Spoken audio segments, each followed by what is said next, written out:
Olá, seja muito bem-vindo, muito bem-vinda a mais um episódio do Malvecast, um muito especial, porque como vocês puderam perceber por aqui, estamos em um ambiente novo.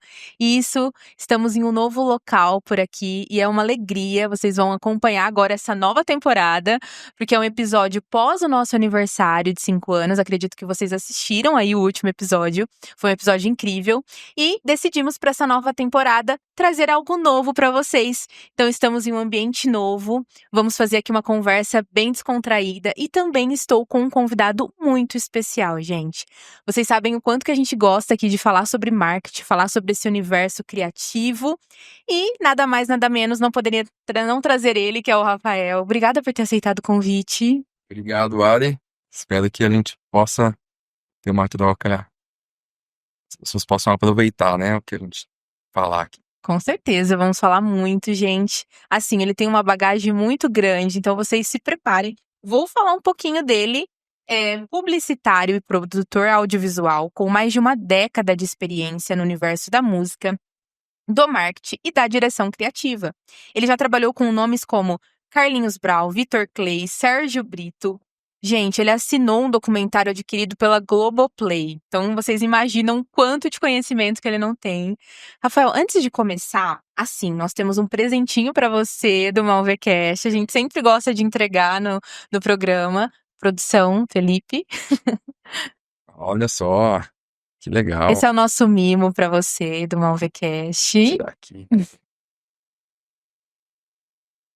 Acha lindo, hein? Caixa preta.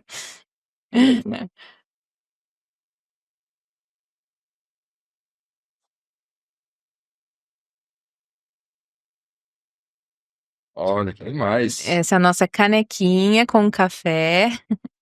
Muito legal. Olha só, que legal. Pra Você você. sabe que eu sou muito, muito, muito cafezeira, né? É mesmo? Muito. Sim, aqui somos também. Que bom, pra você Ó, apreciar vou depois. deixar já aqui do lado nosso. Ah, Podemos? com certeza, pode sim, por favor. Gostei. Faz a publi. Pra Vou você gravar apreciar aqui. depois assistindo o seu episódio. O episódio vai ao ar somente amanhã. Amanhã. Mas mesmo assim, pra Que você. na verdade é hoje. Que na verdade é hoje. Ó, muitíssimo obrigado. Eu que Adorei. agradeço. Adorei. Já pra gente começar aí de uma forma bem descontraída. Mas, Rafa, posso chamar de Rafa? Deve. Ah, então perfeito. Pra começar, conta um pouquinho como tudo começou, como tudo iniciou, na verdade. Como foi você iniciar nesse mundo, nesse universo. Eu quero que você traz bem do início mesmo a essência e qual foi também pra você estar nesse meio, sabe? Hoje trabalhar com essa parte da música também. Conta um pouquinho pra nós. Bom, a minha relação com o audiovisual começou no áudio. Uhum. Meu pai, principalmente, ele sempre gostou muito de música. E então eu tenho fotos muito pequenininhos assim, ele tocando violão e eu com um violãozinho de brinquedo do lado. Então eu sempre tive essa relação muito próxima com a música por conta do meu pai, é, que sempre me inspirou muito musicalmente falando. É, então tudo começou nesse lugar. Antes de eu saber, acho que o meu nome, eu já estava dentro do áudio, né? É, e aí a gente vai evoluindo, a gente vai crescendo, a gente vai olhando outras coisas, até o dia que chegou na minha casa uma Cybershot. O meu pai comprou lá, trouxe do Paraguai, aquela galera que trazia as coisas do Paraguai. E aí eu comecei a brincar um pouquinho também com a parte do vídeo. Eu devia ter uns 11, 12 anos, eu não lembro exatamente. E aí foi assim que começou. Eu comecei a linkar. O primeiro software que eu mexi na minha vida, assim, de áudio foi o SoundForge, que era, acho que SoundForge, mas era um software da Sony. E o segundo que eu mexi foi o Movie Maker, que era a parte mais do vídeo. E então foi assim que tudo começou, né? Foi sempre muito orgânico, essa relação minha com o audiovisual. Nunca foi assim, eu comecei no audiovisual porque eu precisava escolher uma faculdade para fazer, e aí eu percebi que tinha algumas faculdades que se enquadrariam nesse lugar. Não foi assim. Não foi. Foi da vida mesmo. E aí a vida foi me levando pra onde eu tô hoje, né? Mas o início foi aí. Que legal, que incrível. E eu acho muito interessante esse estilo de história também, Rafa, porque assim, a gente vê alguns casos de pessoas que começam numa faculdade, na verdade, que até o meu caso, eu fiz uma outra faculdade, por fim vi que não era aquilo, falei, não, vou fazer uma transição de carreira, e aí eu decidi ir para essa área do marketing. Hoje a gente, assim, fala que eu faço o que eu amo. E no seu caso, não, então, foi desde pequenininho, ele te encontrou mesmo e você caminhou para isso. Sim, mas nem sempre isso esteve claro pra mim. Você trabalhou em outras coisas. Sim. Eu sei um pouquinho da história, porque eu já ouvi. Se você puder adiantar pra gente, Vamos fala. lá. Eu, com de 16 para 17 anos, eu venho de uma família muito humilde. É, minha mãe, servente de merendeira, meu pai, soldado, né, militar, funcionário público. E, e aí, com 16 para 17 anos, eu trabalhei na Edmais, loja de roupa. Eu comecei no estoque e depois eu subi para vendas. E aí eu gostei dessa coisa que é vender. Eu gostei. Tinha um encantamento. Eu falo muito, né? Inclusive, se eu estiver falando muito, você me interrompe. É, mas eu gostei de estar com gente. E aí eu comecei a juntar ali uma grana, é, porque eu gostaria muito de comprar alguns equipamentos para eu poder fazer as minhas coisas. Então, um monitor de áudio, uma plaquinha de áudio. Eu tava mais pro lado do áudio, tá? Nessa fase. E aí eu terminei o colegial e aí eu falei, meu, eu quero e vou fazer duas coisas. Eu sempre fui eu vou fazer, sabe? Uhum. E aí eu falei, eu vou fazer tatuagem. Com 18 anos e um dia eu estava tatuado, que meus pais não deixavam. E com 18 anos e 2 meses, eu tava morando em São Paulo.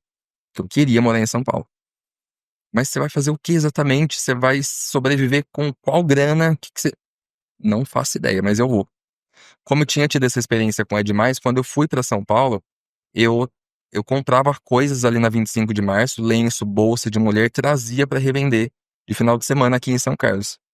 É, e aí eu morava numa república com outras 12 pessoas, e em frente à república era a faculdade, que eu gostaria muito de fazer. E aí que eu batia na porta, que eu falava, meu, eu queria um emprego aqui, se tiver emprego eu vou ter bolsa, e aí se eu tiver bolsa eu vou conseguir estudar e ainda trabalhar. E aí deu certo. Consegui esse emprego dentro da faculdade, e era um estúdio que era estúdio de música, estúdio de foto, estúdio de vídeo, que compunham ali meio que a agência da faculdade. A gente prestava serviço para os alunos, só que a gente fazia muita coisa para a faculdade. E aí foi uma escola assim muito, muito, muito sensacional. Eu muito novo, sem experiência nenhuma, estava envolvido com uma galera muito da pesada que eu aprendi muita coisa. Então eu já vim com uma experiência, mas uma experiência minha, que eu fazia as minhas coisas do meu jeito, e aí eu tive acesso a pessoas que me ensinaram coisas de uma forma muito mais profissional. Isso muito jovem, com muita sede de aprender. Então assim, eu trabalhava, era estágio, né, de manhã, à tarde eu tinha aula, à noite eu voltava a trabalhar. E eu voltava para casa às 11, meia-noite. E 7 eu já entrava de novo no estágio, essa, esse período noturno não remunerado. Mas assim, meu, vai ter uma foto pra fazer, eu quero fazer. Vai ter não sei o que eu quero fazer. Vai ter que produzir alguma coisa, eu quero produzir. Que eu tava com muita sede de aprender. É, só que nesse intervalo, e aí que entra o nem sempre foi tão claro pra mim. Nesse intervalo, eu percebi que o dono ali da República, porque República em São Paulo tem uma configuração um pouco diferente de República em São Carlos. Aqui junta que eu, você, mas ele ali, tá ali na câmera, a gente monta uma república, divide os custos e fica bom pra todo mundo. Aqui em São Carlos é assim. Em São Paulo não. Em São Paulo é um negócio. Eu não sabia disso. E aí eu percebi que era um negócio. E eu conversei com o dono da república e falei: você tá ganhando dinheiro aqui em cima de todo mundo, né? Porque pra mim era uma coisa meio ilegal. Tipo assim, meu, você não tá avisando ninguém, você tá ganhando dinheiro. E é tipo, sim, qual o problema? Falei, caramba, né? É mais natural do que eu imaginei. Falei, eu também quero. Ele falou, beleza, liga pra esse cara aqui, faz um contato com ele, se ele tiver um lugar pra você. E aí, bom, eu montei a minha própria república, porque eu tinha muitos contatos dentro da faculdade por trabalhar no estúdio, eu conhecia muita gente. E aí, quando eu anunciei que eu ia ter a minha república, assim, 2 dias não tinha mais vaga. E aí foi a primeira vez na vida, Ari, que eu pude ganhar um dinheirinho que eu nunca tinha visto na vida. Foi a primeira vez. Ali, praticamente, o empreendedorismo te achou, então. Foi aí, Olha só. foi aí. Eu acho que ele sempre esteve dentro de mim. Então, hoje eu vejo algumas historiazinhas lá de trás que estavam adormecidas, talvez. Mas foi nesse momento que a coisa aflorou. Então, foi nesse momento que eu li Pai Rico, Pai Pobre, Segredos da Mente Milionária. Livros que eu vejo a galera comentando hoje, eu li, sei lá quantos anos atrás. 2013, então 12 anos atrás. Sim. Eu tava lendo já esses livros e explodiu minha cabeça. A ponto de, quando eu terminei, que é um curso técnico, são 2 anos, né? Uma faculdade que tem o selo do MEC, por exemplo. Mas quando eu terminei, eu quis empreender fora do audiovisual. Porque na minha cabeça, audiovisual não dava tanto dinheiro, entendeu? Numa época onde mídia social ainda tava engatinhando, não tinha essa demanda como tem hoje. E aí eu não acreditava que era possível, entendeu? E aí eu voltei para São Carlos e entrei no ramo gastronômico. Entendeu? E aí, Essa história eu sei um pouquinho. sabe? Na verdade, como quando eu te conheci, É. naquela época que eu te falei do trabalho que nós fizemos juntos ali, Uhum. eu te conheci por essa história. Você contou um pouquinho da sua história, e aí você disse dessas suas experiências com o nicho gastro, que você começou ali. Então, empreendendo, né? Você empreendeu nessa área da República, mas logo depois aqui você foi para essa área, né? Sim, sim. Porque deu uma grana legal a República. Hum. E aí quando eu voltei, eu falei, eu tenho uma grana que eu preciso comprar um apartamento. Dei entrada num apartamento, Sim. que eu ia casar. Quando é que sou casado até hoje? Então a gente tá junto desde os 16. Eu tinha 16 anos quando a gente começou a namorar. Esse ano a gente faz 10 anos já de casado. E aí que eu esqueci o que eu tava falando. Você ia comprar um apartamento, você tem um dinheiro para Apartamento, investir isso. isso. Vai acontecer algumas vezes isso, tá? Ao longo do podcast eu esqueço, às É vezes, normal. do nada. A gente também sofre disso. É. E aí eu falei, eu preciso empreender em alguma coisa. Como minha mãe já tinha trabalhado como servente de merendeira, eu falei, meu, cozinha. Vambora. Eu tô gostando de empreender e você sabe cozinhar, beleza. E aí nasceu o primeiro restaurante. E aí depois de um ano, veio uma segunda ideia, foi o Croissant, que ficava ali na avenida, esquina com a 28. Super conhecido. Esse foi. Meu Deus, Esse foi. foi um sucesso nessa Esse foi. Esse foi. Depois o Croissant em Ribeirão Preto, depois o Estação da Luz, que era ali na 28 de setembro também. Esquina com a São Joaquim, inclusive. A gente tá aqui. E aí, bom, nesse momento que eu voltei a me relacionar com o marketing, porque quem fazia o marketing era eu. Então eu voltei esse relacionamento por necessidade, não porque eu queria. Só que era o lugar que eu mais me sentia completo, dentro da operação como um todo. Então, eram quase 50 funcionários, muita dor de cabeça, desafios diários, uma coisa surreal, que me fez envelhecer alguns anos em poucos anos, que de fato é um desafio muito grande, só que me deu uma experiência muito legal também, no sentido de business, negócios, né? Que você vai empreender, você vai ver como é que é a vida real. Sim. É um mundo diferente do que a faculdade em si. E né? esse mundo, acho que é muito complexo, esse mundo do É gastro. muito complexo. É muito complexo. Quando você tá numa empresa familiar, ok. Mas quando você tem que começar a contratar, que o negócio tá crescendo, aí os desafios são muito grandes. Muito grandes. E aí que o meu relacionamento voltou, então, por conta disso. E aí algumas pessoas falaram, Rafa, quem tá fazendo o teu marketing? Que, cara, eu tô vendo, tá legal. Tô vendo o vídeo, tô vendo as fotos, ouvi um jingle teu. E quem que tá fazendo? E era eu. O marketing como um todo, estratégia, os vídeos, as fotos, o jingle. Você realmente fazia tudo. Eu fazia tudo. Caminhonete suíço, Você, completo. você nessa época, você investiu ali numa câmera? Você já tinha Eu celular? investi uma É, T5i. que legal. A Canon foi a primeira câmera que eu tive. Eu usava a lente do kit, 1855, que vem com todas de, de, de entrada, assim, né? Uhum. Foi ali que eu comecei. Foi a primeira. Porque, na verdade, eu usava lá na faculdade a T3i. Então, eu criei esse vínculo com o Canon. E aí, quando eu tive que adquirir a minha, aí tava na T5i. Hoje, acho que tem T, sei lá, eu parei de acompanhar. Eu não sei mais em que modelo que tá. Mas eu sei que já tá longe. T9, T11, sei lá. Não faço ideia, parei de acompanhar. Aí que.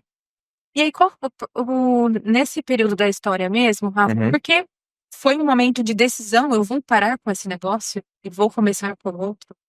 Quando surge assim, não quero mais, o pessoal tá se interessando pelo marketing, ou você começou a pegar uns trabalhos nesse período? Como que foi isso? Não tinha condições de eu pegar algum trabalho. Eu, por mais que eu quisesse, Muita coisa pra fazer. não tinha condições. Uhum. Era muita coisa pra fazer. Então, assim, o primeiro restaurante abria às 7 da manhã e fechava a operação às 11 da noite. De final de semana, fechava meia-noite. Então, eu literalmente ficava nesse período acordado, transitando entre 3 restaurantes. Então, pegando a estrada, então, antes de começar, nesse nossa, você viaja bastante. Aquela época eu viajava bastante. Eu ia todos os dias para Ribeirão. Eu ia, voltava, ia, voltava. Era uma coisa meio surreal, assim. Pagando incêndio toda hora. Então, é, não foi uma decisão fácil de ser tomada, mas ao mesmo tempo foi. E aí, aquilo que eu falei, quando eu coloco uma coisa na cabeça, eu vou até o fim. É, hoje, com mais maturidade, né, a gente percebe que não precisa ser tão assim, mas faz parte do Rafa, isso. Então eu coloquei um prazo. Em 3 meses, ou eu fecho, ou eu vendo. Porque eu fui pro psiquiatra. Por conta da operação como um todo. Eu, ali naquela operação, eu era um Rafa que eu nunca tinha sido antes. Eu sempre fui um cara no colégio criativo, que fazia piada com todo mundo, que, meu, os professores gostavam da minha forma de ser, não da minha forma de ser como um aluno, porque eu nunca fui um bom aluno, nunca. Assim, eu ficava de recuperação todos os bimestres, de muitas matérias. Mas eu era muito bem relacionado com todo mundo. Então, a galera curtia, assim, sabe? Tinha uma boa relação com todo mundo. Já tinha um sangue de vendas já. Já tinha. Exato, mas eu não sabia que aquilo era venda. Sim. Relacionamento, a Uhum. importância do relacionamento. Mas, foi isso. Em determinado momento eu falei, meu, não, isso aqui, não estou sendo mais eu. Eu tava carrancudo, eu tava com uma casca por fora, eu dava patada em todo mundo. E eu falei, meu, não sou esse Rafa, que isso? Eu nunca fui, o que que eu vou ser agora? Não faz sentido. E isso me despertou a tomar uma atitude. E a atitude foi, em 3 meses, ou eu fecho, ou eu vendo. Então não, eu não tinha trabalhos por fora. Foi assim. Um dia eu acordei e falei, não quero mais. E foi assim. E decidi assim. Decidi assim. E aí, depois disso, então, decidiu, encerrou esse ciclo, Sim. e aí que você respira e começa o ciclo do audiovisual. Foi nesse momento, ou ainda foi um período até você. Foi nesse momento. Foi nesse momento. Foi justamente nesse período que eu me estabeleci. Ou eu vendia, ou eu fechava. E aí, dessas 3 operações, eu vendi 2 e fechei uma. Então, eu saí com uma gordura financeira para eu poder me estabelecer, para eu poder pensar o que que eu vou fazer. Isso em 2019. Só que essa gordura financeira, ela se dissolveu com a pandemia. Porque isso já é começo. Isso já é começo de pandemia. Então, início de emitir. Anuncia-se o fechamento de tudo. E aí, com o fechamento de tudo, fecham-se também essas operações que eu tinha vendido. E aí, enfim, é uma outra longa história, mas para quem saiu do zero, nesse momento eu voltei pro menos 400 mil nas costas. Isso foi muito. Prejuízo. Prejuízo não literal, mas de coisas que eu ainda tinha para receber. E algumas coisas no literal. Então, vieram algumas bombas aí para as minhas costas que eu não esperava. Mas vieram. E aí, você não começa mais do zero. Você começa aí do menos 400 mil. Isso 2020. Começo de 2020. Sim. E eu não tinha essa concepção de agência ainda. Nesse momento, eu já estava fazendo alguma coisinha de vídeo. Um amigo falava, meu, você quer fazer um negócio ali pra mim? Mas a primeira, mesmo, foi na empresa de um amigo meu, faz condimentos, geleias de pimenta. Ele falou assim, meu, você faz aqui uns vídeos pra mim, uma foto, tal. Eu falei, meu, e se eu cuidasse do teu Instagram? Ah, pode ser. Vambora, vamos fazer. Foi o primeiro. De forma muito aleatória, assim, foi aí que começou. Só que despencou logo na sequência, porque já veio a pandemia. Então, basicamente, começou na pandemia esse Começou na novo pandemia. negócio. Começou na pandemia. E Rafa, quando você faz esse negócio na pandemia, digamos que ele surge esse modelo de agência, então, que assim, a gente vê que teve um boom, porque a Malva em si, ela nasce nesse período também, só que ela nasce de uma forma muito diferente. A gente começou também no nicho gastronômico, era nosso foco ali. E o nosso foco, Rafa, ele era ajudar esses restaurantes, pizzaria, a vender no delivery. Porque assim, fechou tudo, as pessoas não estavam mais indo no presencial, logo a gente precisava divulgar o negócio dele para ter esse giro, conseguir se manter. Então a gente vem muito com essa ideia na época, né, de fazer ali um bannerzinho, postar uma promoção e rodar o tráfego pago. Era esse modelo. Então, pelo que eu percebo, você já vem com essa parte visual, audiovisual mesmo. Você já vem trazendo isso, porque o que eu percebo, teve esse boom, né, de agências, até social media, a gente pode até falar sobre isso, mas fazendo um modelo de conteúdo que a gente sabe que hoje em dia o modelo que funciona é o modelo de vídeo, de foto, de coisas reais. Então, lá você já vem com esse modelo, trazendo para esses empreendedores, empresários, que na verdade não era postar uma promoção com uma foto da pizza do banco de imagem, né? Como que era isso? Eu tive uma sorte e ao mesmo tempo um azar de ter tido os restaurantes. Então, na verdade, eu replicava aquilo que eu fazia pra mim e dava certo. Sim. Então, eu testei comigo mesmo. E aí eu tinha o feedback daquilo que acontecia dentro do restaurante. Então, a gente criava algumas campanhas lá dentro que eram um fracasso. Só que a gente criou também algumas campanhas que foram um sucesso. E aí, baseada nessas experiências de sucesso, que eu comecei a replicar para os clientes que foram aparecendo. Sim. Então, foi a sorte e o azar. Porque, pelo que eu falei, né? Azar, que foi muito difícil, foi muito doído, mas sorte. Vai toda uma experiência. E aí tem uma coisa que eu falo, né? Que o nome agência é um nome. Vocês carregam o nome agência? Não mais. Não mais. Então eu posso falar. Eu acho um nome bem ultrapassado. Sim. Acho bem. E, primeiro, que eu acho que a agência é banco. Sabe, a agência do Banco do Brasil 5893. Sim, é mesmo. E eu acho que a gente faz coisas muito mais legais do que o banco faz. Eu não queria que as pessoas pensassem na gente como um cobrador de juros. Sim. Entendeu? Então eu desde o princípio eu não me enquadro como agência. Eu acho que é um formato e um nome que eu fujo. Nós somos soluções criativas. A gente resolve problema de forma criativa. Esse boom, Ari, de fato ele aconteceu, assim como está acontecendo hoje com o IA. Sim. Tem um boom de IA. Mas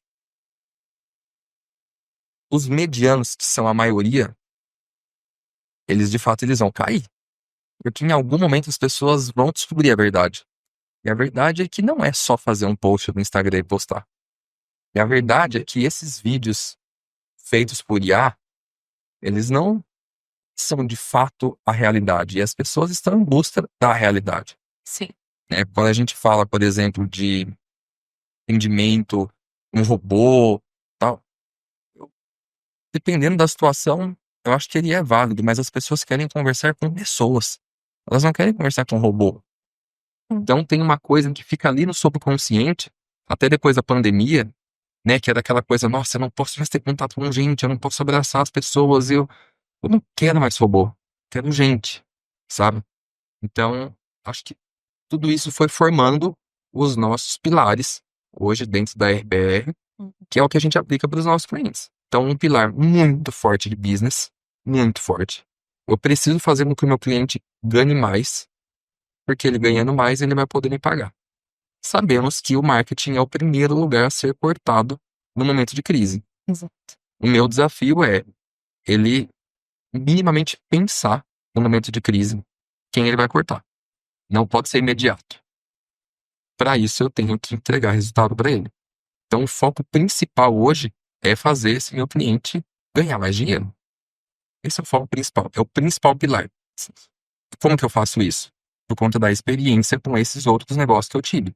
Hoje eu tenho outros negócios, tenho outras sociedades que me trazem também essa carga, né, de experiência com negócios, com business em si. Eu converso com os meus clientes de igual para igual, em relação a números, em relação à estratégia financeira, em relação a estratégias de conversão mesmo, mas sem eu ter ali uma publicação que vai converter. Eu falo sobre CMV, que é o custo da mercadoria vendida, que, por exemplo, dentro de um restaurante, é no máximo 35%. Passou disso, grande chance de você ter prejuízo. Então eu consigo conversar sobre isso com os meus clientes. Eu gosto muito de entrar no business, entender o negócio como um todo. E aí eu aplico isso depois no marketing. Então eu sou um Rafa mais das vendas, mais do business do que do marketing. Sim, É que o marketing é isso também, né? exato. Então, eu encontrei os dois lugares que eu gosto muito de estar: artes e vendas. Muitas. Incrível. É, até porque no mercado hoje, quando fala de marketing, tem muito isso mesmo. Ah, o marketing, ele uma empresa contrata o marketing para fazer ali uns posts ou produzir um vídeo e é isso. E na verdade não, porque o marketing, ele é uma parte de aquisição de cliente na sua empresa. Então, se ele é uma das partes de aquisição da empresa, logo ele precisa trazer resultado. Então, precisa ser pautado no resultado mesmo. Sim. E quando você traz isso, é incrível, porque a primeira coisa que a gente tem que olhar é para o nosso produto, né, Rafa? O nosso produto, ele é o suficiente para o que o cliente precisa, pode pagar e vai gerar esse resultado para ele? Porque se não for, também não faz sentido. E é muito nessa questão que você trouxe, porque numa crise, o cliente ele precisa fazer cortes. Se você não entrega resultado, é um churn, não tem como. Você vai perder esse cliente porque ele fala, não faz sentido. E hoje na sua estrutura, Rafa, o que você prioriza na hora de pensar nisso? É o nicho? Você atende só esse nicho ou não? Nos outros nichos você também descobriu que é possível levar esse resultado tendo essa questão de business, de conhecimento de negócio? A gente não atende só esse nicho. Na verdade, a gente quase não atende esse nicho. É, eu acho que a gente atende uma empresa da gastronomia hoje, que é a Tomate Cru Pizzaria. Eu tenho um orgulho danado. É uma criação nossa, de um irmão meu, que é o Gabriel Lang, é, que ele me chamou não por conta do marketing, ele me chamou por conta da experiência com os restaurantes. Legal. E aí, nossa, eu tô com muito medo de estar esquecendo. Bom, a gente atende o posto nacional que tem uma conveniência e Uhum. tem algumas coisas ali voltadas à alimentação. Sim. Mas puramente é automático do só. Então, Uhum. não. Na verdade, hoje eu não gosto muito de estar dentro desse nicho. Sim. Essa é a real. Por mais que eu entenda e sei fazer. Mas a gente é multi. Multi. A gente atende de boticário a laser, empresas que produzem plataformas a laser, um ticket médio altíssimo. A gente cuida de empresas de logística, que faz, por exemplo, cabotagem, que é transporte pela via marítima brasileira, isso é cabotagem, que faz carga projeto. Então, por exemplo, eu preciso transportar uma pá eólica de Manaus, ali sai a Zona Franca de Manaus e precisa chegar até deserto do Saara. Precisa ir no container no navio. Então, se elabora um projeto para colocar essa pá eólica, então chama carga projeto, para chegar até esse lugar. Uma empresa que a gente atende em São Paulo, Uhum. a gente atende do agro, ixi, vai longe, vai longe. E aí eu percebi que negócios são negócios. Cada um com a tua particularidade, mas no final é tudo a mesma coisa. É tudo, assim, não me entendam mal, né? Não é tudo a mesma coisa, mas é tudo muito parecido. Final, quando você olha como um todo, Sim, tem muita coisa parecida, assim, que você consegue transportar de um lugar para o outro. legal. E hoje, o que que você considera, Rafa? Até estamos aqui seguindo as perguntas, né? Mas vai me vindo outras aqui.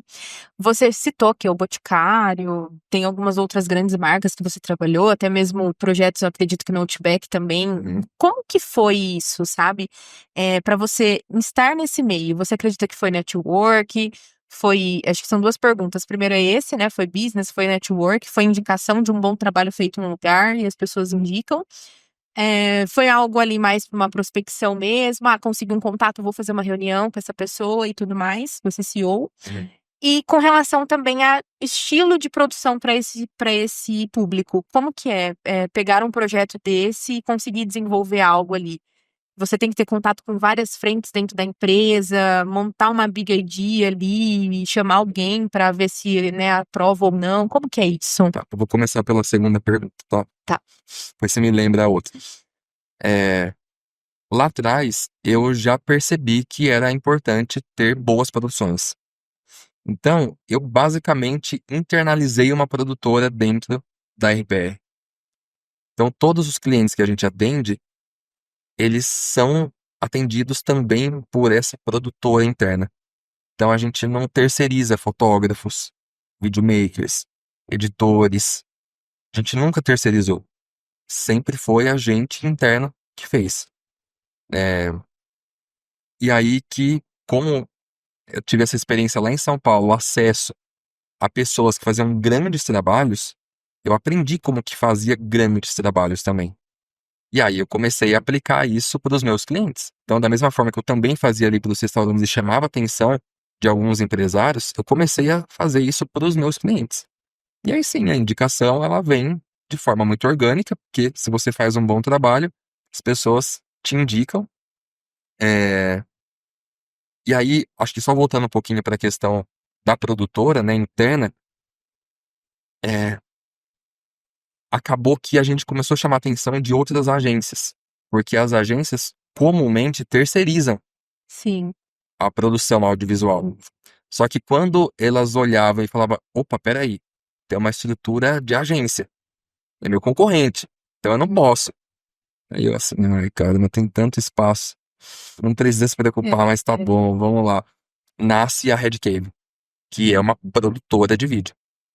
Então, aí a gente começou de fato a investir em equipamentos que traziam é, uma, uma percepção diferente no cliente. Então, hoje a gente trabalha com Blackmagic, por exemplo, Uhum. que é câmera de cinema, né?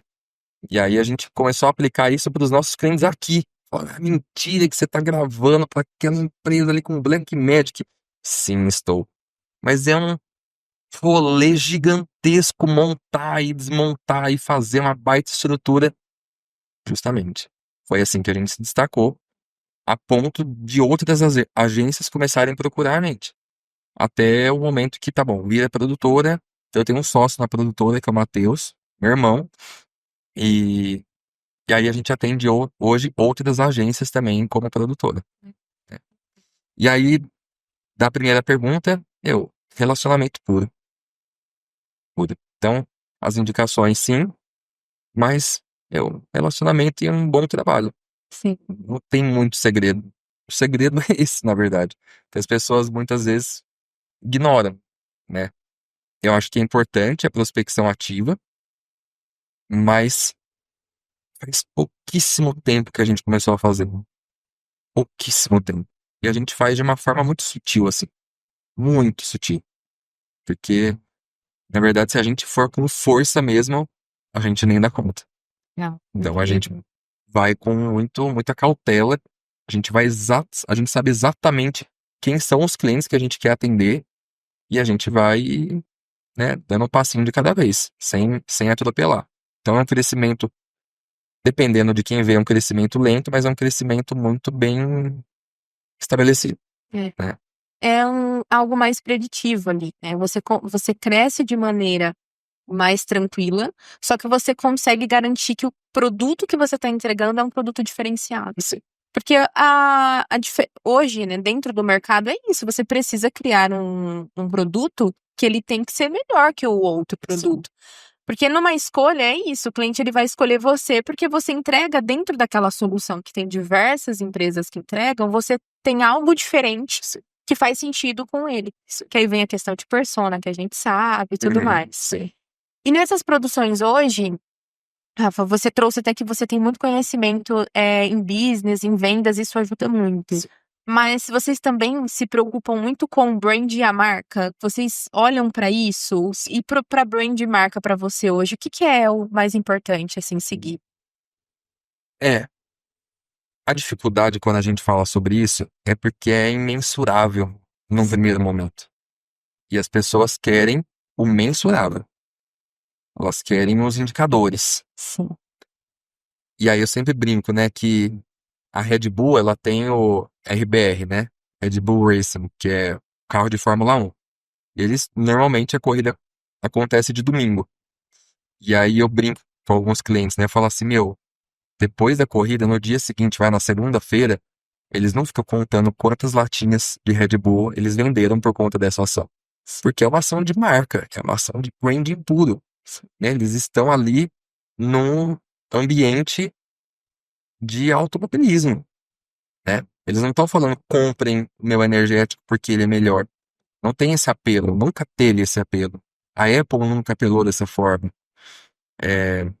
Então eu olho com muito carinho para esse lado, embora no primeiro momento, aí eu volto, eu preciso dar um retorno financeiro, então eu sou um pouco mais agressivo no primeiro momento, Sim. que eu chego com o cliente, então é inserção de SDR, se ele não tem SDR, e como é que a gente pode fazer, me mostra os números, me mostra como que vocês estão prospectando, me mostra como que vocês estão atendendo, que aí chacoalha a empresa, melhora o faturamento, melhorando o faturamento eu tenho gordura financeira para poder fazer marca.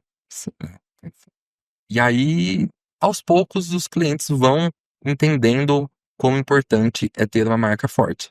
Porque se eu só chegar e vender o branding, ele não vai comprar. Porque vai passar, eu ia falar 3 meses, às vezes não chega nem a isso. Às vezes em uma semana fala, por que eu não tô vendendo?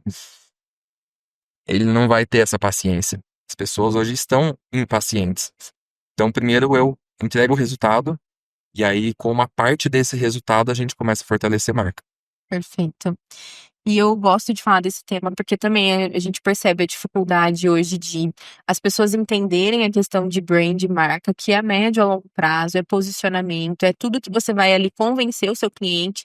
É uma comunicação, você precisa comunicar algo para que você consiga, as pessoas entendam que você se comunica daquela forma, vende aquele tipo de produto, é diferente por conta disso. Mas essa questão do resultado pega muito, e hoje é um dos nossos maiores desafios, porque você precisa educar o seu cliente que, olha, é um tempo, é um posicionamento, você precisa, mas ao mesmo tempo você também precisa entregar resultado. Eu sempre falo que é uma relação um pouco complicada do departamento de marketing com o departamento comercial. Sim. Então, uma dica. Sempre que eu chego num cliente que tem esses setores muito bem estabelecidos, que normalmente eu converso com o dono, né, para fechar, eu falo a primeira coisa que você vai fazer é um churrasco com o diretor comercial. Ele precisa gostar de mim. Se ele não gostar de mim, ferrou. A gente não vai conseguir performar porque eu dependo dele para ter resultado. Meu trabalho depende de uma outra pessoa para você vender mais. Então, você vê, eu não tô falando de marketing. De novo, eu tô falando de relacionamento. Dentro de um lugar que eu já estou. Porque eu fui indicado, porque por algum motivo eu já estou lá dentro. Mas ainda assim eu tenho que criar boas relações para o meu trabalho poder ser efetivo. Então, assim, tem uma empresa que a gente cuida, que a gente comparou o primeiro quadro do ano passado com o primeiro quadro desse ano, saiu de 10 para 17 milhões. Então a gente performou 7 milhões a mais, comparando o mesmo período. Ah, então vocês são incríveis. Tão bem. Mas junto eu tive um departamento comercial muito bem alinhado, eu tive a empresa acreditando nos nossos processos. Tem todo um rolê que eu não puxo só essa vitória para mim, eu puxo para todo mundo envolvido. Mas foi um envolvimento muito real de todo mundo. Por isso a gente teve esse resultado. Se dependesse só da gente, possivelmente a gente não teria tido esse resultado. Então eu preciso puxar esses heads, essas pessoas importantes, tomadores de decisões dentro dessas empresas. Normalmente isso dentro de fábrica, que é maior, assim, tem uma complexidade maior, são mais pessoas para a gente poder conseguir o que a gente precisa entregar para o dono no final. Sim. Né? Então, sim, é muito importante essa relação. Entrega primeiro e depois deixa eu brincar um pouquinho com isso. Entrega mais um pouco, deixa eu brincar mais um pouquinho com isso. Quando você vê, você tá fazendo uma baita de uma marca legal. Perfeito. Então hoje vocês têm esse controle ali do quanto que tá entrando na empresa, Sem isso, eu nem entro. não tem como. E Nem você entro. também hoje, Rafa, tem o ICP desenhado de vocês? O cliente ele quer te contratar, mas ele fatura X. Ó, a minha solução não é para você, ou mesmo assim você monta um projeto para ele para tentar fazer com que ele chegue num faturamento que ou vocês têm clientes que faturam entre tanto a tanto para conseguir entrar nesse projeto. Não tem isso de uma forma muito. É isso. Uhum. E ponto final. Não tem. Acho que depende muito.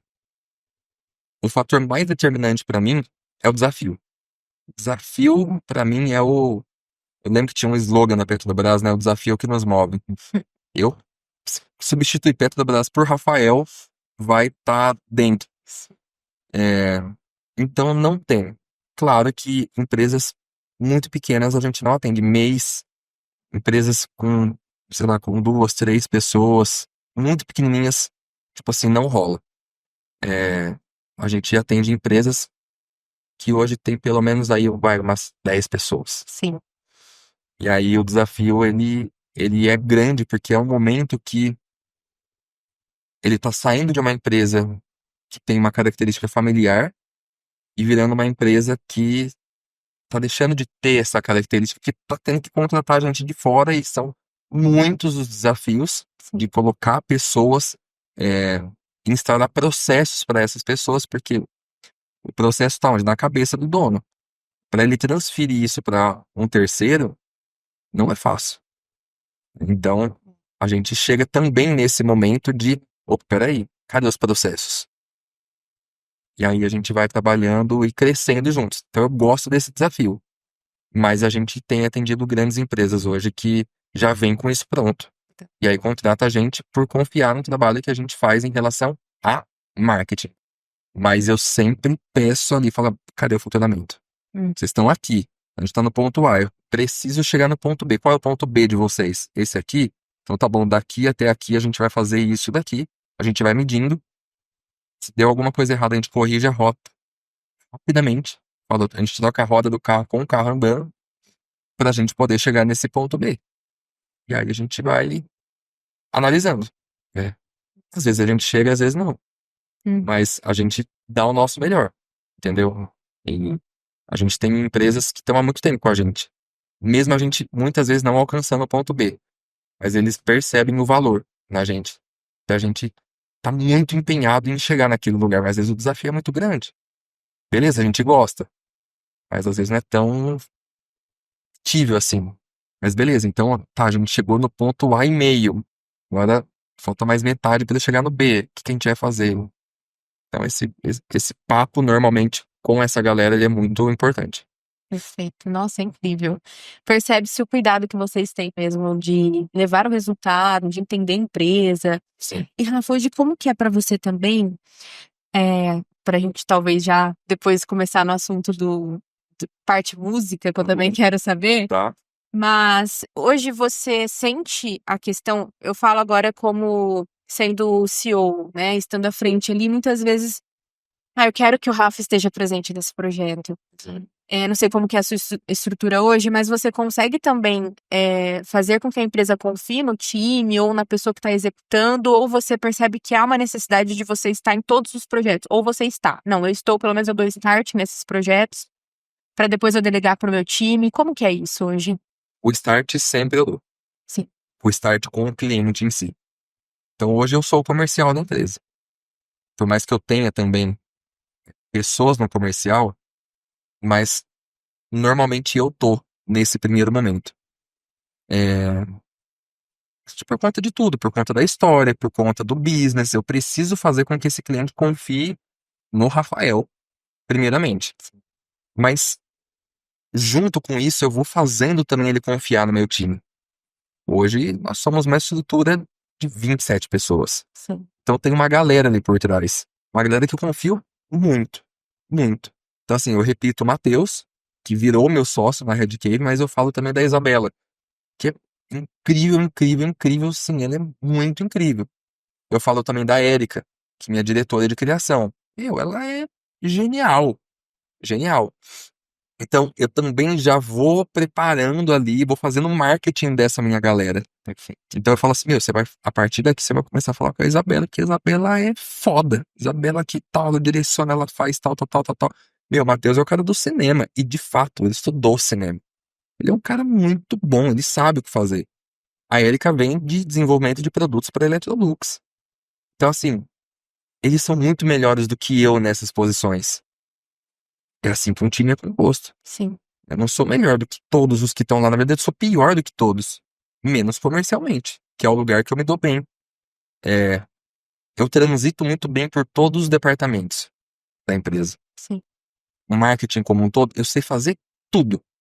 De uma edição no Photoshop a uma animação, no Premiere ou no After, tudo.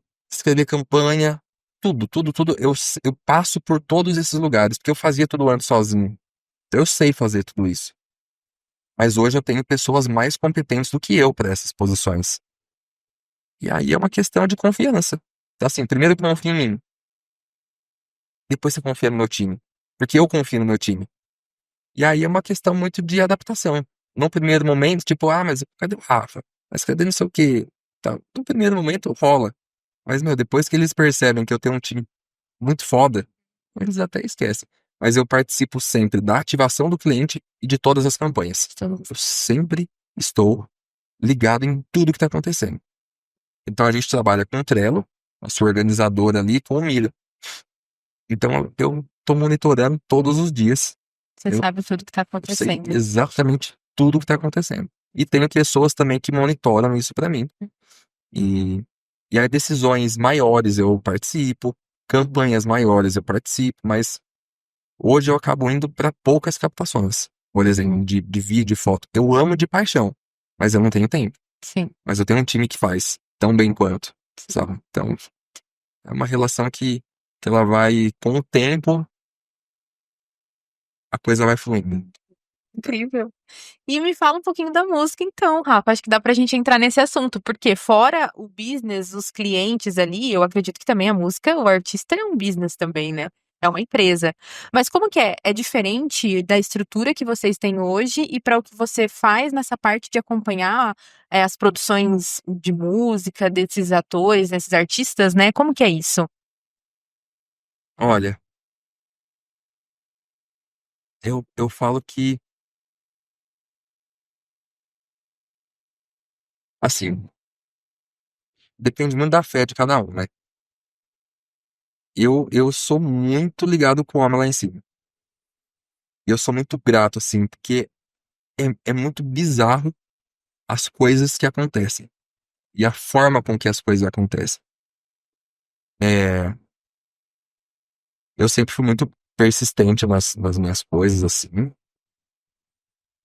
Mas em um determinado momento, assim como 99,9% dos meninos no Brasil, tentei jogar bola, por exemplo.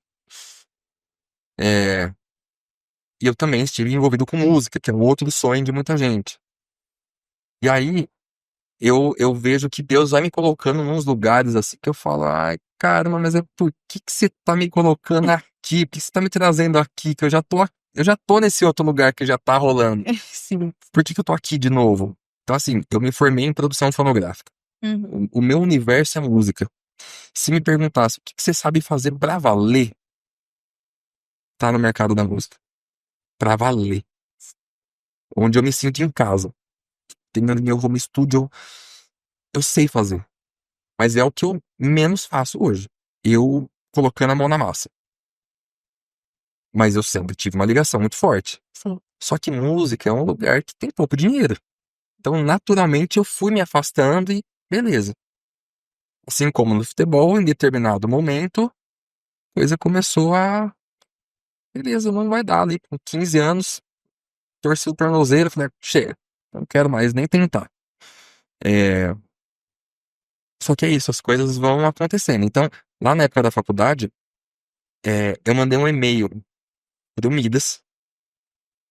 E aí eu falei, pessoal, tudo bem? Aqui é o Rafa, eu sou estudante de produção musical, produção fonográfica. E meu sonho é conhecer esse estúdio, porque eu sou muito fã do Charlie Brown, do CPM, do NX Zero, Mamonas Assassinas. E eu queria visitar o estúdio. E o Rick Bonadio, que é o dono do estúdio, que é o produtor de toda essa galera, eu acompanhava também porque ele era jurado ali do Ídolos, aqueles programas de como que é o nome? De talentos, assim, né? De Talentos descobrir aí, talento e tal. ídolos, essas coisas. Ele tava ali envolvido, então, uma pessoa que eu via também, tava sempre na mídia. E esse e-mail nunca foi respondido. 12 anos depois, eu estou nesse lugar respondendo os e-mails. Nossa, olha isso. Então eu brinco, né? Que quando eu peguei, que eu entrei, eu falei, deixa eu achar meu e-mail aqui, que eu vou responder pra mim mesmo. Uhum. Tipo assim, ô Rafa, pode vir aqui que você tá contratado já. Nossa. Então hoje eu sou gerente artístico do Midas. Então sou responsável ali pelas novas contratações do estúdio. E aí, de fato, é um negócio. Que envolve música, mas é um negócio. É, E aí, naturalmente, as coisas também foram acontecendo, assim, né? Uhum. Na verdade, eu trabalho muito com o Serginho, que é o produtor do Titãs, Zé Cabaleiro, que, assim, me ensinou muita coisa. Muita coisa. Muita, muita, muita mesmo. Que era um cliente do restaurante. Ele é de São Paulo, mas a esposa dele daqui, aí ele mudou pra cá, visitava o restaurante. A gente se conheceu ali. Então, tipo, nossa, mas como é que você bateu na porta do cara? Não, ele ia comer no meu restaurante. Você conta essa história e nem acredita. E dessa relação, eu comecei a frequentar o Midas, gravando algumas coisas. Então, um projeto lá que a gente gravou o Clay, por conta do Cássia Reg, que é um projeto ali do Serginho. Com o Fernando, que é o baixista lá do Altas Horas, tal. Eu participei de um momento desse projeto. Eu tava ali no Midas, depois conversa com um, conversa com outro. Meu, você precisa conhecer o Hit, precisa conversar com ele. E aí conversa, tipo, meu, vem cá, eu quero que você esteja aqui com a gente. Então hoje a gente produz algumas coisas, a grande maioria das coisas lá de dentro a gente produz. A gente atende Midas Academy enquanto agência, que é a escola de música do Rick.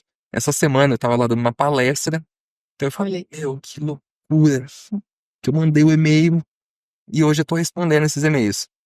E aí é uma coisa que eu não consigo me acostumar. Assim, eu chego lá, eu entro, e todo mundo sabe quem eu sou, sabe? Não sou um estranho dentro de um lugar que é história. Tô ali junto na história. Que o Midas é a história. Esse estúdio é a história da música no Brasil. Entendeu? Então, assim, meu, é muito louco. É muito louco. E aí, dando um pequeno spoiler, mas tô entrando num lugar que eu nunca imaginei na minha vida entrar no futebol. Isso. É mesmo, Olha isso. é mesmo. Então vem novidades, hein? Vem novidades. Olha, Vem olha, novidades. gente, spoiler, eu gosto, hein? Gosto de convidado assim. Então, olha, já se preparem, acompanhem o Rafa aí nas redes sociais. Depois eu conto nos bastidores pra Ah, vocês. eu vou ficar Mas sabendo. até que se concretize, eu seguro a informação. Mas é um negócio muito bizarro que eu falo assim, meu, ô Deus, e aí? De novo? Você já me colocou na música, que assim era meu sonho.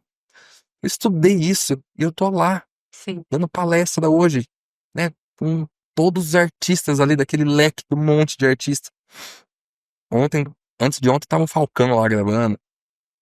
E você vai trombando com os artistas no corredor, que você fala, nossa, meu Deus do céu. Se eu contasse pro Rafa lá de trás que eu ia viver isso, eu falo, não, não é possível. E aí tem até uma coisa que eu falo muito assim com o meu time. É, pensa 10 anos atrás. Se te vendessem a tua vida hoje, você assinava o cheque? É uma pergunta que ela diz muita coisa. Quer dizer, a resposta diz muita coisa.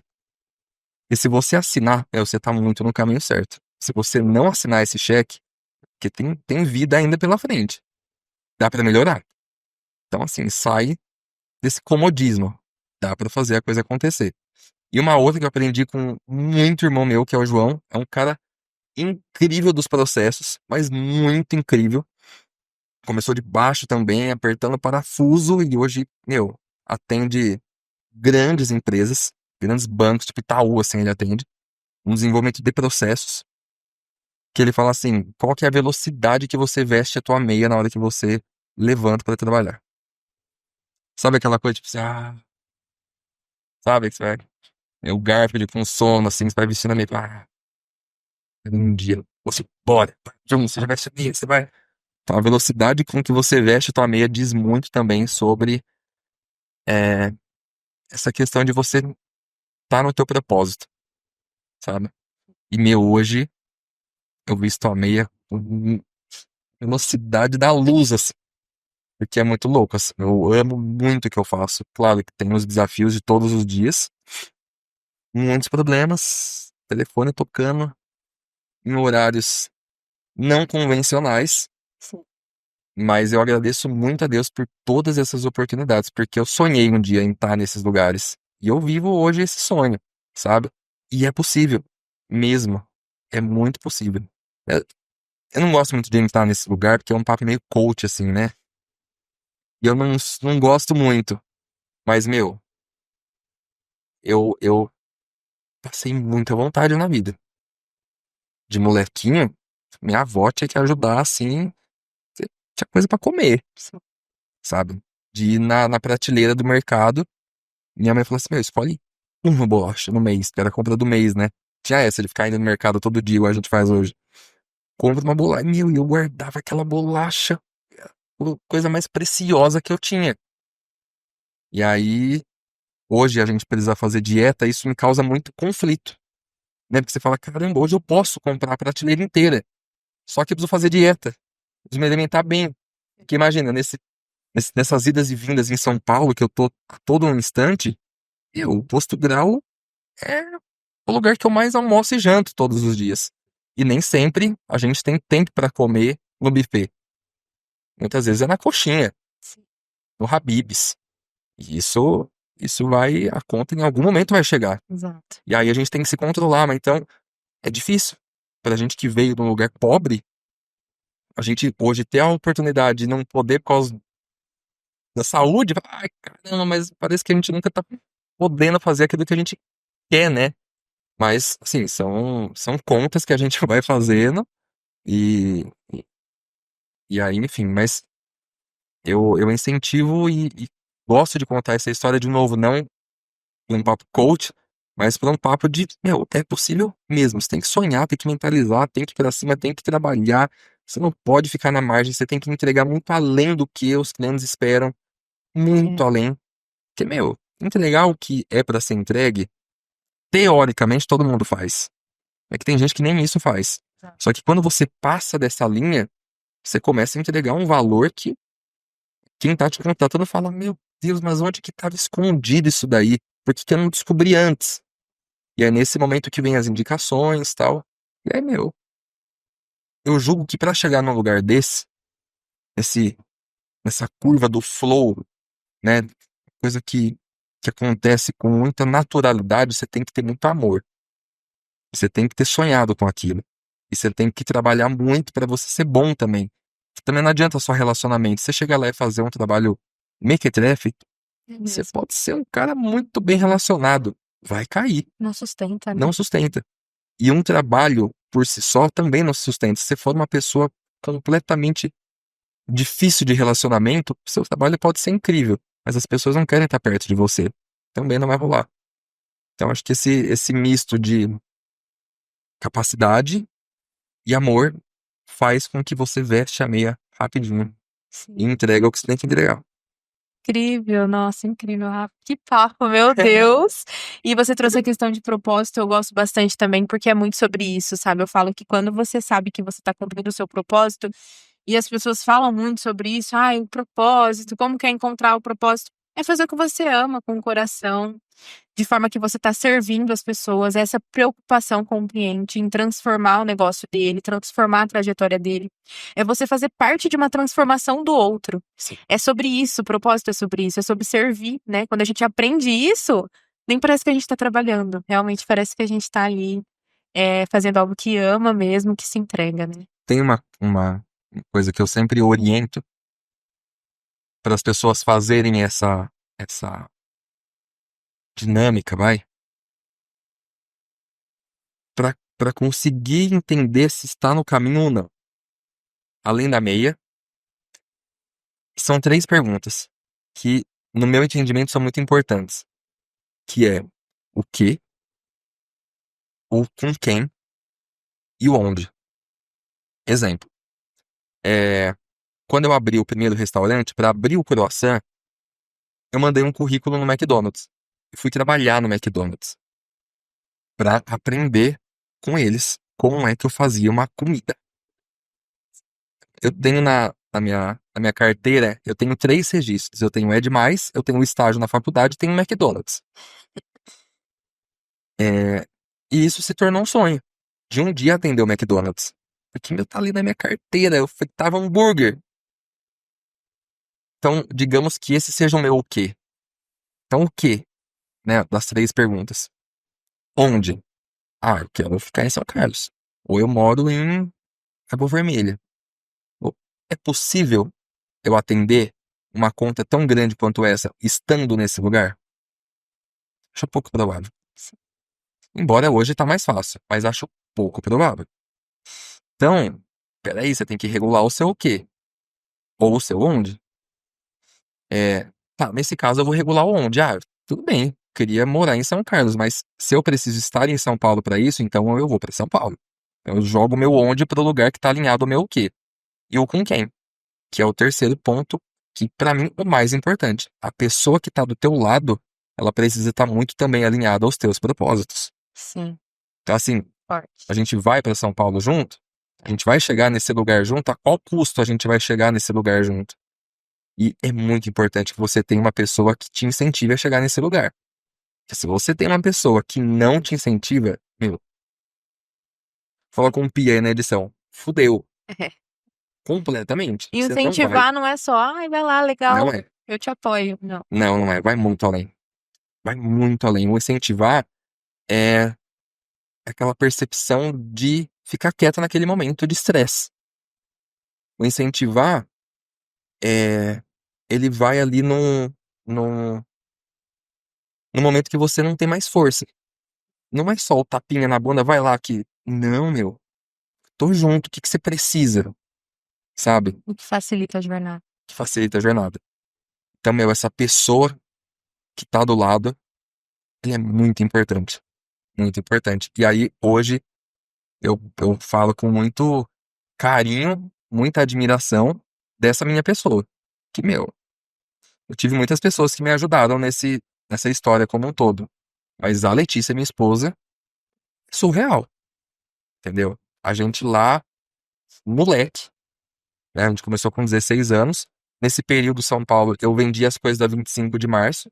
Então a gente colocava, se minha sogra assistir, ela vai lembrar disso, num Passat velho que ela tinha, colocava as coisas da 25 de março ali atrás, e a Letícia vendia cupcake, anunciava na Feira do Rolo, pra festinha de aniversário. Nossa, o começo foi assim, entendeu? Então, assim, é uma pessoa que ralou ali comigo, entendeu? Então, a gente vai crescendo juntos. Essa inspiração mútua é muito importante. Com certeza. E hoje ela tá fazendo PhD na universidade na Itália, morou na Itália. Assim, meu, é uma pessoa muito foda, entendeu? Então, esse crescimento também em conjunto, e aí do meu lado, tipo, de incentivar, tipo, vai. Mas como assim ela ficar sem tua esposa há 1 ano? Tá tudo certo, eu vou visitar, entendeu? E quando for possível ela vem, tá tudo bem. Então, acho que essas 3 perguntas, quando elas são respondidas e tá tudo alinhado, é só ter paciência. Que na hora certa a coisa vai acontecer. Nossa, incrível, Rafa. Tô impactada. Que episódio, gente. Olha só. Muito obrigada por contribuir tanta coisa assim, abrir tanta coisa. Fez muito sentido até com muitas coisas que eu penso, que eu acredito. E que pena que a gente tá chegando ao final. Ó, esse episódio eu queria umas 2 horas, fácil, até mais. E vamos fazer um segundo, então, hein? Bora. Tenho certeza. Tá aceito. Antes de finalizar, a gente tem o nosso ping-pong. Vamos. E eu vou falar algumas palavras pra você. E você responde com o que você tá. Seja uma palavra ou uma frase. Só pra gente finalizar aí com bem a sua essência, tá? Vamos lá. Qual que é a primeira? Sucesso. Então, calma aí, como é que é? Eu tenho que falar uma palavra, uma palavra. Uma palavra ou uma frase. Se quiser falar uma frase, alguma coisa que te remeta a sucesso, que é a primeira, fica à vontade. Deus. Medo. Cobra. Família. Melhor. Inspiração. Inspiração. Mãe. Erro.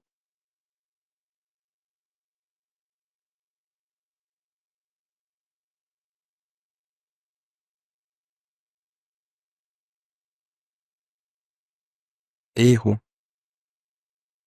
Experiência. Liberdade.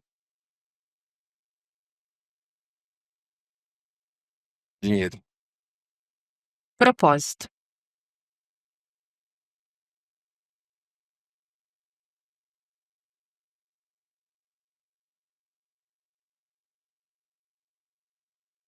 Contentamento. Felicidade.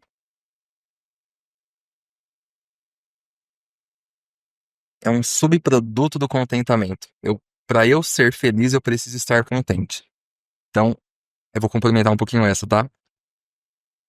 Tô aqui nesse momento com você. Estou contente, no sentido de satisfeito, não no sentido de feliz. Porque eu estou satisfeito, eu estou feliz. Eu podia estar aqui amargurando, falar, ai caramba, eu podia estar lá em Punta Cana, na praia, não sei o que, tal, e não aproveitando esse momento. Eu não estaria contentado com esse momento, satisfeito com esse momento. Portanto, eu estaria infeliz. Como eu estou satisfeito com esse momento, eu não trocaria por nenhum outro momento. Portanto, eu estou feliz. Então, a felicidade para mim vem depois. Primeiro, o contentamento. Mudança Necessário.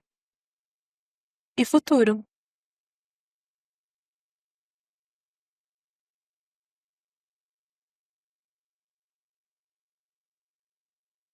Então, o futuro,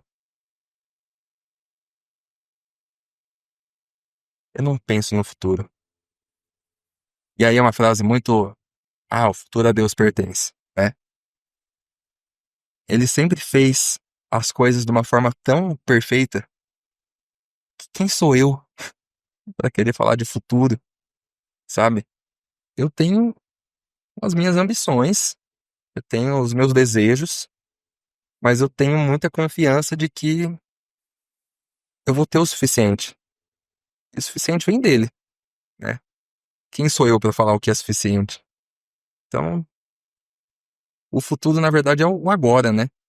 Que acabou de já ficar para trás. Então, é isso. Incrível. Rafa, se você também quiser agora dar uma palavra para o público, algum conselho para quem está começando ou para quem está nessa jornada, pode ir, fica à vontade. Tá bom. Eu olho para essa câmera. Isso. Bom,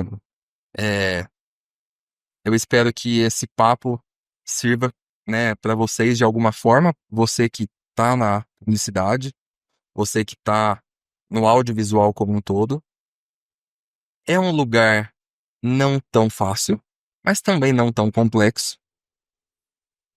Tem uma frase do Thoreau que diz: uma vez feito, tá feito pra sempre. Se tá feito pra sempre, meu, o que que você tá deixando pra sempre? Qual que é o, o teu resquício pra sempre? Que pra sempre é muita coisa. Esse episódio aqui é pra quando? Até quando? Agora a gente armazena tudo em nuvem, sei lá, até quando isso vai durar? Sei lá. Então faça sempre, sempre, sempre, sempre, sempre o teu melhor, porque ele vai estar pra sempre. Independente do ramo, a gente tá mais especificamente aqui no podcast de marketing, de publicidade, mas independente do que você for fazer, faça com muita gana, com muito propósito, veste a meia rápido e surpreenda as pessoas. Que esse é a dica, o conselho que eu posso dar para vocês aí que estão assistindo. E é isso, Ali. Muitíssimo obrigado pelo convite. Não é um lugar muito confortável para mim, confesso. É mesmo? É, Nem parece. a gente fica muito nos bastidores, sempre atrás das câmeras. É, e aí quando a gente tá nesse lugar, não é muito, de verdade, assim, não é muito confortável para mim. Mas eu vejo que é uma forma de eu devolver isso, né, para as pessoas que me acompanham, que me seguem, que torcem por mim, que vê tantos projetos e fala, caramba, tá com um monte de artista, e vai para um lado, vai para o outro, um monte de marca legal, Outback, que a gente atende e fala, nossa, cara, meu, tem uma puta história de Outback, mas eu conto na próxima. É, sabe essas histórias que você fala, não, Deus, não é possível, vai ficar a galera na curiosidade aí. É, então acho que é muito importante esse serviço que vocês estão fazendo, de convidar pessoas. E parabéns pela agência, por quem vocês são. Obrigado novamente pelo convite. Muito sucesso. Obrigada, eu que agradeço, Rafa. Que conhecimento. Obrigada por compartilhar isso. É muito importante para nós. E eu falo que aqui a gente não vê concorrentes, nunca a gente vê realmente amigos, parceiros de negócio, porque o mercado tá para todo mundo, cada um entrega uma solução. E a ideia é que a gente eduque esse mercado e melhore cada vez mais ele. Né, eu agradeço demais tudo que você trouxe, vi que teve muito propósito, muita essência, e aqui é uma das coisas que a gente mais prioriza no Malvecast, é isso. E eu tenho certeza que vai ter a próxima pra gente falar do Outback, porque agora eu tô super curiosa e acho que o público também. Nem nos bastidores aqui eu vou contar. Ah, não acredito. Mas também agradeço vocês que assistiram, que acompanham a gente, se inscreva no canal. Esse episódio foi incrível. Anotem tudo e fiquem aí, fiquem ligados que a gente vai trazer muito mais convidados. E obrigada, até a próxima.